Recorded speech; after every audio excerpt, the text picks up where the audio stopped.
This is Killer Innovations, a show about ideas, creativity, and how you can innovate. Welcome to the Innovator's Garage, where you learn to create your next game-changing killer innovation.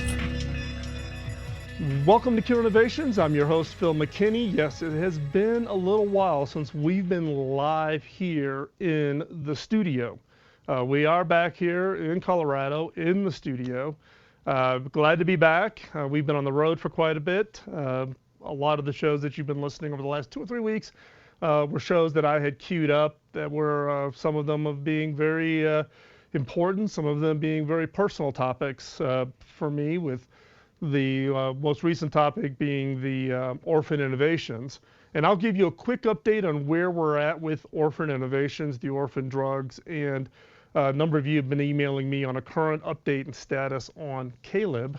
So I will give you that update at the end of the show before we wrap everything up. So today's show is an update. A number of months, probably almost a year ago, I'm guessing now at this point, we had a young entrepreneur on who was in high school, who had been working on a science fair project that actually was leaning towards actually becoming a commercial product. So in this case today, we actually have invited Nick Titus back onto the show. Let me bring him in here as we go. So hey, Nick, how you doing? Thanks for taking the time out Sunday to join us. Yeah, doing good. So glad to be back. So, Nick, a year ago, you were still in high school. You had worked on your technology as part of a science fair project. And now we're a year later into the process. But before we jump into kind of the update, some of our listeners may not have seen the show that you were on the last time you were here at Killer Innovation. So give us an update. Yeah. Give us a little bit of background on how this whole thing got started. Yeah. So I was working out of my high school engineering lab, my junior year of high school, and I had this idea for an external spinal cord, some way to reconnect the brain with the muscles. And so over a couple months, I created a small little prototype that used voice commands, so you could say open or close. And then it sent electrical impulses to your muscles, and it could open or close someone's hand for somebody who had had a stroke or spinal cord injury. And then in the summer of 2016, we participated in the Boomtown Accelerator, and from there started developing a business. And then about a month after we graduated from there was the last time I was on your show. So yeah. Yeah. So the funny thing that I still think is hilarious is you did this as your science fair project, but you didn't win your science fair project. You didn't win the science fair contest. Yeah. I actually got third place in the science fair. But that ended up being a blessing in disguise because of that, I didn't move on to the state science fair, and I had an extra month of class time that I didn't have anything to do with. So I decided to start a company so that this could get in the hands of those who it needed the help. Yeah, it is funny because I use your story as an example of here's a young entrepreneur working on something he's passionate about as part of a science fair project. And when I describe your project and the fact that you didn't win, the one question I always get is, oh my God, who was the kid who won? What project was his project that won the science fair that year? Well, it was some kids from Fairview, and they were in a senior research class in which you get paired up with some students from a university. And a lot of the kids kind of take some of the data from the college projects and put it up on a board and speak to it pretty well. They were good projects, but I guess mine was more engineer facing than science facing. And that's kind of where it fell short. But yeah, so here we are now. So what's happened since the last time you were on the show? You finished up high school now, right? Yeah. So I graduated about a month ago. So I went through, finished my senior year of high school, which was a little bit rough. It certainly was very tough trying to juggle the two and keep my priorities in the right way. But I did graduate, which was good. Well, and, the one piece of advice I would give you on that, Nick, is welcome to adulthood. Yeah, yeah, there was definitely a lot of things going on. And then the other, so on the technology side, one of the major developments we've made has been implementing brain control into our device. So the last time we spoke, it was still on the voice command system, but we've actually partnered with a company called Emotive, working with them and using their hardware in our device. And then we've written a middle layer software system. So it takes about 30 seconds to train in a command, and then somebody is able to just simply think open or close, and they can move their muscles in that way.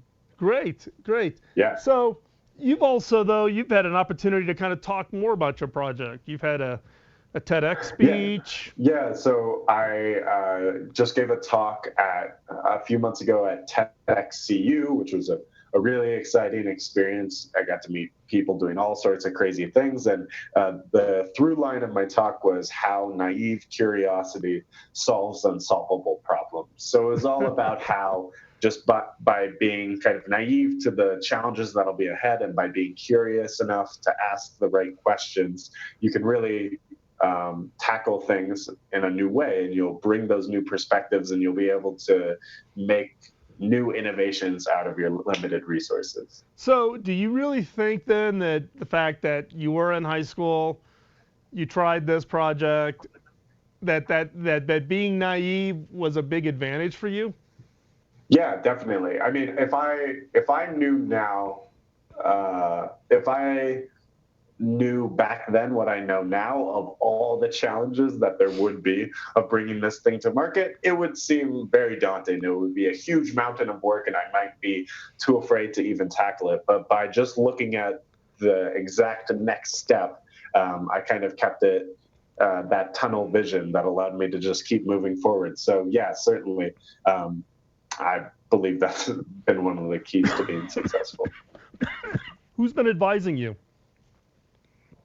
Yeah, so we've had a really great experience of being in the Boomtown Accelerator. So that has been, I'm super thankful for, because we have connections with the entire startup scene here in Boulder, and different people in the medical device industry, which has been really helpful. And yeah, that's one of the advantages of being young, is everybody wants to give you advice, which is a blessing and a curse. Because people give you a lot of conflicting advice, and you have to choose which you're going to take. But it's certainly been very helpful to have everybody doing that. Now, you've also gotten some recognition, right? So you've... Yeah, so I participated in the Teal Summit in San Francisco in the spring, which was super exciting. I was there with 60 other young entrepreneurs from all over the world who had these world-changing ideas, and I got to see them pitch and connect with them, which was super exciting. And then we also participated in TechCrunch Disrupt New York. We found out that we were going to go there 5 days before the trip, and we had to put together a trip to New York in just 5 days. And then we went out there, and on the last day, we had our demo in Hardware Alley, where I had the headset on, we'd put the electrodes on other people, and then I could think and control their hand. And that got a pretty good reaction out of the crowd, because we were voted the top hardware startup at TechCrunch Disrupt New York.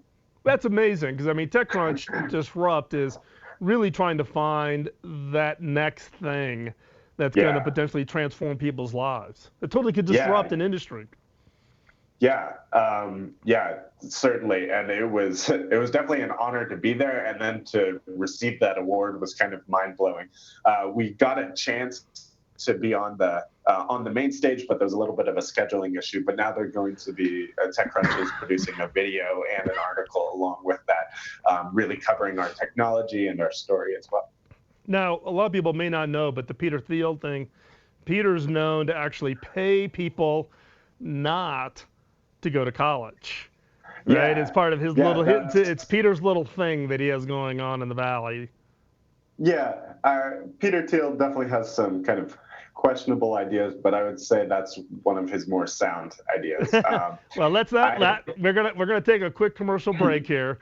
So when we're gonna come back, if you've listened to the first show, there was this whole discussion that Nick and I had about what was gonna happen post him wrapping up high school. So we're going to save that for the next segment. You definitely are going to want to catch up and listen to that, and Peter Thiel will play into this a little bit. So as we go off, we're going to take this quick commercial break. When we come back, we're going to pick up our conversation with Nick Titus with Myonic, name of his company that he has started, and talk about what he's doing now that he is post high school, graduated last month. What are his plans over the next handful of years? So stay right there. We're going to be right back after this very quick, short commercial break. You're listening to Killer Innovations on the BizTalk Radio Network.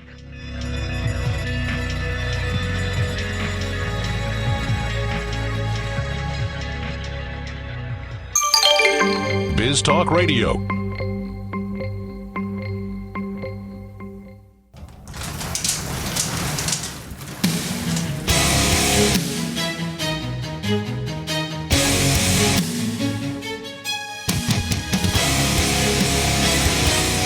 This is Killer Innovations, a show about ideas, creativity, and how you can innovate. Welcome to the Innovator's Garage, where you learn to create your next game-changing killer innovation. Welcome back to Killer Innovations, but before we jump into this episode, I need to do a quick shout out to Zoom. Zoom has been a sponsor of the Killer Innovation Show going on almost 2 years now. They started off with us from the very beginning, giving us access to their technologies that allows us to collaborate not only amongst the team here at the radio show, but my day job team as a CEO, where I've got teams scattered out all over the world, and we also use it for bringing the guests in to do their interviews. It allows us to literally act virtual around the world, but feel like we're in the rooms together. So if you haven't tried Zoom, look, they're like the #1 video collaboration app on iTunes. Gartner has rated them in the Magic Quadrant. You look at any of the surveys out there, they're ranked #1. So check them out. They've made an arrangement to actually give you a free account here as a listener to Killer Innovations. So check them out, killerinnovations.com/Zoom. That free account will allow you to collaborate with up to 50 people. So check it out. And if you do sign up for Zoom, let them know where you heard about it. Show appreciation for the sponsors. That's what allows us to make this content available to you free of charge. Let's continue our conversation with Nick. So Nick, as we were stepping out into the commercial break, we were talking about, you went out to the Peter Thiel thing, and Peter's well known for his, paying, willing to pay people not to go to college. But irrespective of that, what are your plans? You shared with us kind of your thinking, when you were you still finishing up your senior in high school. You've now graduated. What are your school plans? Is college in the headlights, or what are you planning on doing? Yeah, so myself and my 3 other co-founders, who we all just graduated high school, we've all applied to colleges, but deferred admission. So we're all taking a gap year to work on this full time. I learned my senior year of high school that it's definitely hard to do both. And being this young, it's certainly the least risky time of our lives. It's still acceptable to live at home. We don't have a family to support, so it's all good. Talk about the ultimately low burn rate, right? Yeah, keep the burn rate definitely. low. I mean, that's been an exciting thing for investors and us alike, that we don't need that much money to sustain ourselves right now. And so we figure we're going to go at this, and if everything goes wrong, then it's just a really good thing to put on a college application. That's one way to look at it. So you mentioned investors. Have you raised a round now for Myonic? So we're just actually opening up our round in the next few weeks, and we plan to be closing at the end of the year. Okay. How much are you raising in your first round? We're raising $300,000. Yeah. Good. And that's going to take us through our FDA process, through the manufacturing, setting up all the logistics around that, and then we plan on raising our Series A to really bring the product to market and start distributing. Okay. Yeah. So what does your team look like today? Who's on board the company? Yeah, so It's still the original four founders. We're all friends in high school, and now we're running this full time. We have myself, the CEO, Sam is our CFO, Nate is our CTO, and then we have a designer as well. And we're all working on this full time. And then one thing we've recognized is there's definitely gaps in our knowledge, and so we're actually right now in the process of putting together an advisory board. Okay. That was going to be my next question was, most companies in your stage, whether it's run by someone as young as you or even established, teams, the role of recruiting, an advisory board that's got the expertise in the area that you're going into. Yeah. I mean, I think our inexperience and our new perspective has definitely been valuable in the innovations of our technology, but to commercialize it, there's certain things that are just the way they are. And so for that, we've looked to people with more experience. Yeah, that's amazing because I get a lot of emails from people because of at HP, when you got to ship 40 million laptops into 168 countries, logistics tends to be one of the questions that everybody likes to ask questions about. But and I would congratulate you on at least being far enough ahead to even have thought about making sure to fill in that experience gap into what it is you're doing. Talk a little bit more about the brain control, because last time you were here in the show, we talked about it, but it was more of a concept. It sounds like you've actually made some really good progress on that brain control function. Yeah. So we use this headset that has 16 different points of contact with the scalp. It's not like a swim cap looking thing. It just sits on your head, really nice and easy. That connects via Bluetooth to our device. And then the training software that we've implemented allows you to just click a button, and then you think about closing your hand. It takes a picture of what that brainwave looks like when you're doing that. And then when the device is idling, it just references that. So it's always cross-referencing with those models that you feed it. Mm-hmm. And then it's able to recognize, hey, you're thinking about closing your hand, and it can trigger that command.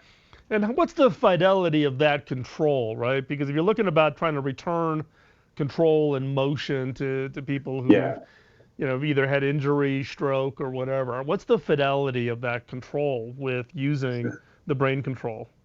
So we've kind of put together multiple different sensors. So the device, the emotive headset can pick up facial gestures. So if you bite down on your teeth or raise your eyebrows, it can detect that. And so those can all be mapped to muscle movements. And then as well as movements of the head. So that's one thing that we've really focused on recently is by moving your head up and down, you can change the intensity of the contraction. So if you want to hold an egg or crush a can, that's all controlled on moving your head up and down.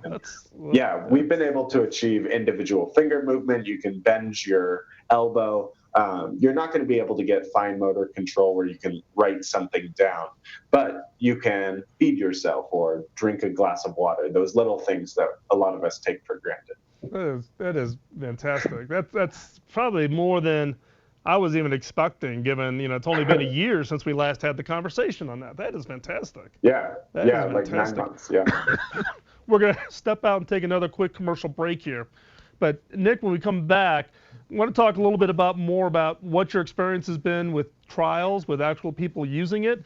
And then I also want to talk when we come back from the commercial break to talk more specifically about what are your next plans. You talked a little bit about you're opening up a kind of a pre-A, angel seed round, then you got your A round. But what are the plans for the business over the next 2 to 3 years? So we're going to tackle that when we come back from this quick commercial break.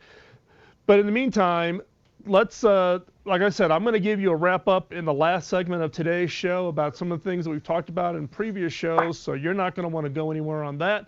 And then when we do come back, we'll pick up our conversation here with Nick, talking specifically about the status of where Myonic is. What does that plan look like over the next, 2 to 3 years? And then we'll talk a little bit more about, what's Nick's plans for himself. So don't go anywhere. We're going to be right back after this quick commercial break. You're listening to Killer Innovations on the BizTalk Radio Network.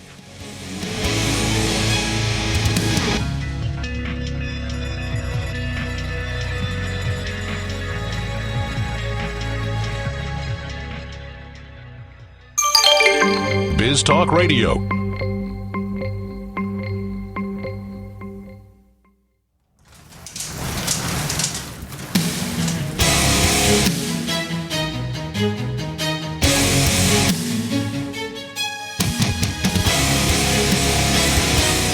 This is Killer Innovations, a show about ideas, creativity, and how you can innovate. Welcome to the Innovator's Garage, where you learn to create your next game-changing killer innovation. Welcome back to Killer Innovations. I'm your host, Phil McKinney. Before we jump into this segment of the show, need to do a quick shout out to HP, who's become a recent sponsor of the Killer Innovation Show. Now, some of you are going to say, hold on, Phil, this is a little biased. You used to be the CTO at HP, and that is true. I retired from HP in December of 11. I've maintained a very good relationship with HP. Totally believe in the products and the technologies. They've reached out and have now become a sponsor of the show. So it's a relatively new sponsorship. If you want to check out what's going on with the sponsorship and et cetera, you can hop on over to killerinnovations.com/HP. I'd also encourage you to check out HP, particularly around product security. We're hearing about all the hacking stuff, et cetera, going on. And HP's been working on some pretty interesting stuff on security and securing your laptops and securing your desktops, something far beyond just the simple virus scanning. And we're going to do a special show up here sometime in the future talking about specifically around security, so stay tuned for that. There's a lot of really interesting innovations happening in security. I was just at an event in Washington, D.C. on cybersecurity, so it really is the hot topic. It's important for all of us. Privacy and security is important. So check out what HP is doing on that. You can go over to hp.com, or you can come over to killerinnovations.com/HP and look specifically at the work that we're doing with them with regards to their support of the show and our engagement on what they're working on. So let's pick up with what we've been talking here with regards to Nick. Nick, let's talk a little bit about the user experience regarding specifically the users that you've had as far as interaction with your product and technologies. Yeah. So far it's been a pretty organic test base through different PR and stuff like that. We've had people reach out to us and then want to test the device. And then we drive to their house with the device. We go and work with them for a couple hours. We see some success, and then we take it back with us. So we've worked with stroke patients and spinal cord injury patients, and with our previous iterations of the device, it's really kind of been intensive on our part. We have to do all the setup and the training sequences. But with our current device that we've recently been iterating upon, we are able to give it to somebody and let them use it. So actually one of the exciting things we have coming up is in the fall, we plan on launching a beta, which would be with 50 to 100 users, just getting the device, we send it to them, and they set it up, they use it, and then we get some data back on how we can better improve the product and how usable it really is. So one of the things you talked about before with regards to for instance, your angel round of getting through your FDA process, what have you learned about all of the FDA rules with regards to your kind of a device? Yeah, so we're filing something called a 510K, which is basically saying to the FDA, hey, this isn't anything new. It's just like other TENS units, but a little different in this way. And so the FDA doesn't want to see anything new. But investors also look at that statement, and they want to see that you are doing something new. So it's a very fine line that you have to walk. But luckily, we've been connected with some great people, and our FDA approval process should only take about 6 months. Another reason for that is that on just getting it to people as quick as possible. And so for our first year of our go-to-market strategy, we're going to be selling directly to our consumer. Instead of going through all the bureaucracies of clinical trials and going through the insurance system, which would take much longer and ultimately wouldn't necessarily be much better for our users. Right. So what are your plans for the future? What is it that you have on the horizon for Myonic? Yeah, so we're launching this beta in the fall. Actually, tomorrow we have a new website going up where users can sign up for be put into a pool to hopefully use our device. Past that, we're raising this round, and at the beginning of 2019, we plan to go to market with our device. So the next year will really be a lot around iterating with our device, launching the beta, and then going through all the FDA and manufacturing solutions to get it to market. Okay. Wow. Yeah. So you say you're launching the website tomorrow. What's the URL for that website if people want to have a family Yeah. member or somebody that they want to get into the beta? It's myonic.tech, myonic.tech. And yeah, so we have tomorrow we're launching our new newsletter and our beta sign up. So people can sign up for our newsletter to keep informed. And then if you're a potential user for our device, you can sign up for that beta, and then you'll receive special updates and have the chance to be pulled out and be a participant in our beta. Great, and we'll have all those links over at Kill Innovations in the show notes, so you can find that really easily. But myonic.tech, and they're launching that tomorrow. So if you're listening to the show live, you're getting a head start. If you're listening on the podcast, you're late. That'll teach you to listen live on Sundays.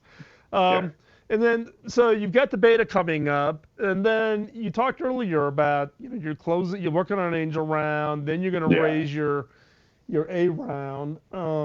What's been the engagement level with investors showing interest in what you're working on?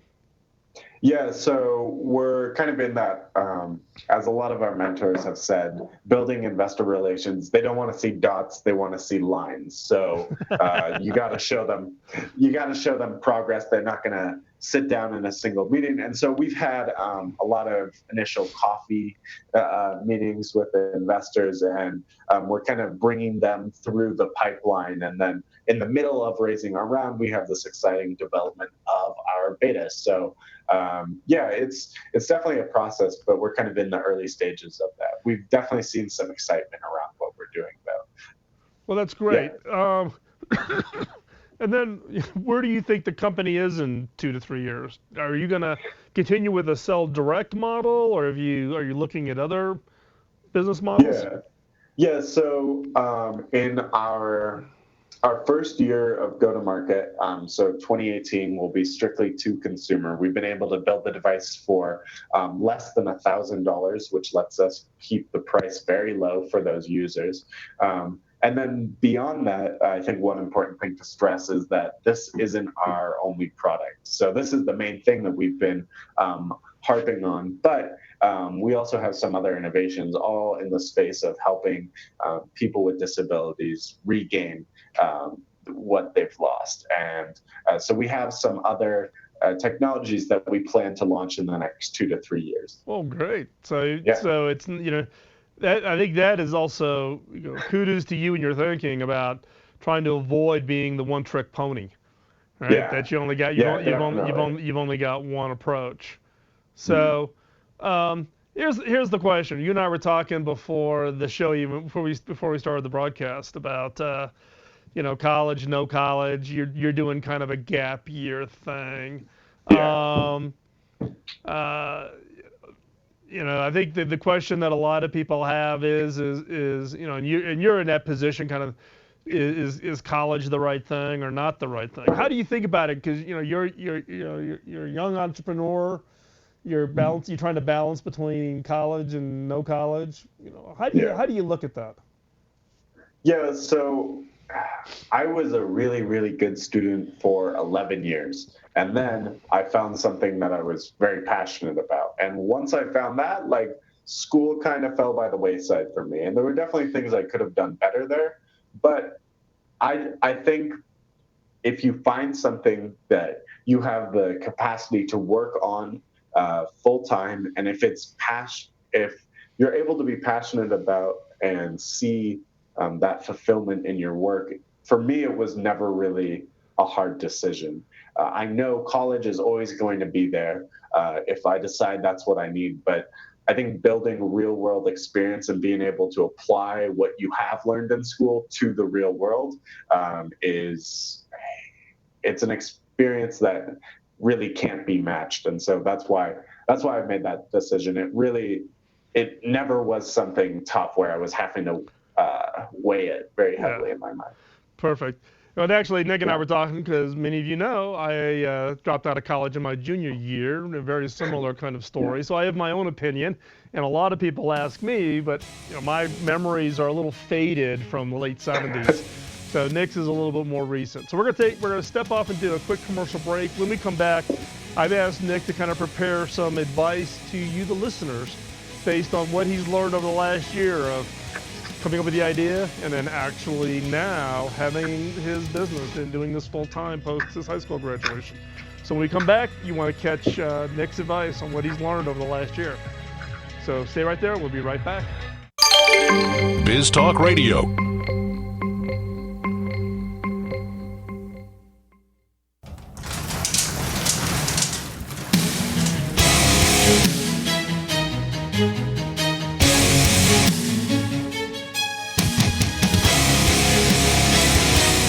This is Killer Innovations, a show about ideas, creativity, and how you can innovate. Welcome to the Innovator's Garage, where you learn to create your next game-changing killer innovation. Welcome to Killer Innovations. I'm your host, Phil McKinney. We are here in the studio. We're wrapping up our conversation with Nick. Nick, I'd asked you going into the break for you to share some advice with listeners. You've had the 1 year thing. Now you're a lot more educated now than you were a year ago. You talked a little bit about your TEDx experience. So what advice would you give somebody? What have you learned a year later that you think would be helpful to somebody just getting started? Well, I think one important thing is I think a lot of times the big tech giants that are out there, like you hear names like Zuckerberg and all those people, are very mystified. And at the end of the day, no matter what industry it is or whoever you're dealing with, people are just people. And that I was very scared interacting with high-level executives from different companies, and I didn't know how that was going to go. But honestly, everyone's a person, and if you can treat them that way, it can be easy to get ahead. The other piece of advice I would give is to really just go all in on what it is that you're passionate about. I think a little bit my company suffered just a little bit by doing high school at the same time, and it was very difficult because I was still taking all advanced classes with a full schedule, and it kind of took a toll on me, and it took a toll on the business a little bit. So I should have thinned out my schedule a little bit. That way I could focus full time on Myonic as well. So I think that's another important thing, is just pick one thing and do that really well. Yeah, I think the whole issue of focus it becomes an important part, right? Because there's everybody's got what now the big thing is people having the side hustle. You got your full-time job, and then you're trying to do the 6 p.m. till 2 a.m. to get something started on the side. But it's really, you had your side hustle going, but the problem was it was full-time school was the main thing, and then the Myonic was your side hustle, and it's hard to put enough focus on it. Yeah, definitely. And I mean, I think the younger you are, the easier it is to do that. Because again, for me, like even now, Myonic isn't paying the bills, and I have to have a part-time job to make money. But I've really just kind of mentally put all my energy into Myonic. And the younger you are, the easier it is to go all in and to commit to something like that. But I think it definitely does help by being able to focus on something. Yeah, I can tell you, like for instance, I don't do red-eye flights anymore. I don't do all-nighters. I'm beyond that. The benefit of being, when I did 13 startups before I got my first IPO. So I had 13 companies I was with, either side hustles or full-time gigs. But I did it when I was much younger, Yeah. either just married or had little kids. So yeah, the benefit of youth. Yeah, the benefit of youth and just like the age that we live in now, because everything is so connected. I mean, I've had the opportunity to get help from people all around the world in different countries, in Silicon Valley, in New York, different places. Because the world is so connected, you are able to have a big network of support that can help bring you along the way. So definitely take advantage of that, I think, as a key component as well. So Nick, if people want to follow what Yeah. you're up to, what's the best place to track what you're doing and what Myonic's up to? Yeah, so we have a Twitter, which is just at Myonic. Our website with our new newsletter that's launching is on myonic.tech. Again, you can go there, you can sign up, and then you'll receive updates on what we're doing. So yeah, those are the two main places that you can follow what we're doing. Also, if you want to hear me talking about some stuff and about how to use your naive curiosity, you can go on YouTube and just Google Nick Titus TEDxCU, and you will find my talk as well. And feel free to share that around if you'd like it. So yeah. Great. Well, we'll have all that information on the show notes, so you can hop on over to killinnovations.com and check that out. Hey, Nick, thanks for taking the time out, for giving us the update on Myonic. We'll have to check back in with you in about another year to see how you're going. So the listeners love following what you're up to. And you are an inspiration to all of us, including us old fogies, but also for the youth out there solving some critical issues. The work you're doing is great, and I congratulate you and wish you the best of luck. Thanks, you, Nick. Yeah. So we're going to wrap up today's show. We've just got a couple of minutes here. I want to do give you some quick updates on what's going on here. If you've listened to the show on orphan innovations, you heard me tell a personal story about my youngest grandson, Caleb, who is diagnosed with West syndrome. We actually have more information about his condition, so people have been asking for an update, so I thought best just to give the update here.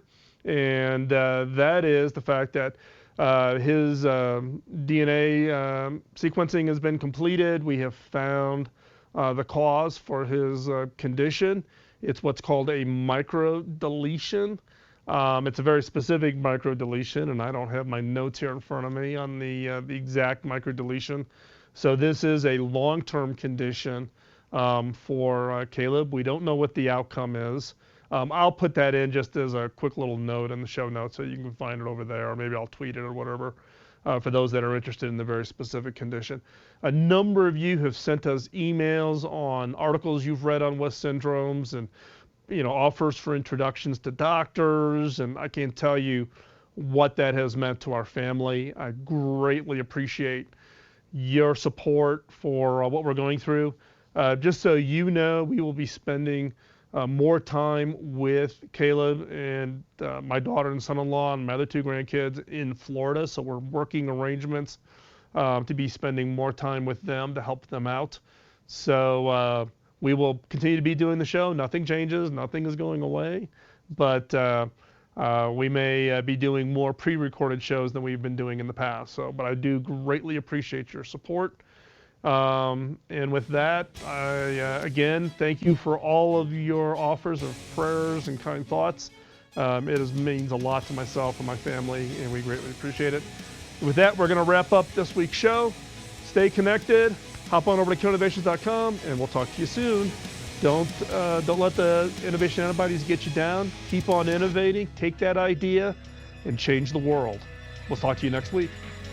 The opinions you hear on Biz Talk Radio are those of the hosts, callers, and guests, and do not necessarily reflect those of this station, Biz Talk Radio, its management, or advertisers. The information on Biz Talk Radio does not constitute a recommendation, offer, or solicitation to buy or sell any product or service. If you have any questions about Biz Talk Radio, contact us at 817-274-1609 or at biztalkradio.com. Biz Talk Radio.